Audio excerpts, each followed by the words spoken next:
Milestones, landmark trials in cardiology. Before the 1970s, the relationship between cholesterol and heart disease was uncertain, with evidence largely anecdotal and inconsistent.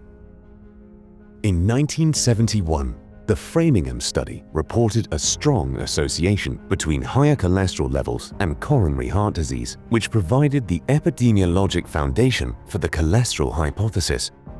But even then, causation remained unproven, and critics argued that cholesterol might simply be a marker of risk rather than a direct driver of disease.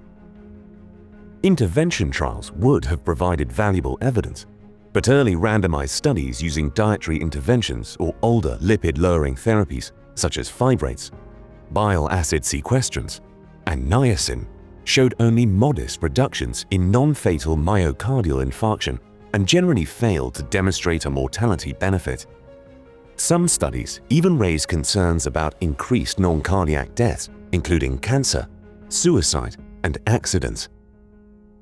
Even in 1990, a prominently published meta-analysis concluded that the failure of cholesterol lowering to affect overall survival justifies a more cautious appraisal of the probable benefits of reducing cholesterol concentrations in the general population. This skepticism was decisively overturned by the Scandinavian Simvastatin Survival Study, 4S, published in 1994. 4S was a randomized double-blind placebo-controlled trial of 4,444 patients with established coronary heart disease and elevated cholesterol. Participants were randomized to simvastatin 20 mg daily or placebo, with dose adjustments to maintain total cholesterol between 3.0 and 5.2 millimoles per liter.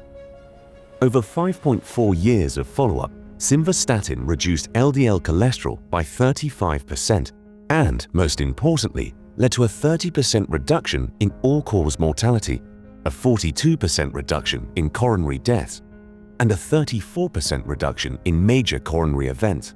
There was no increase in non-cardiovascular mortality. Event curves separated early, suggesting that statins might stabilize plaques and reduce events faster than expected from cholesterol lowering alone. Importantly, patients were not extreme outliers.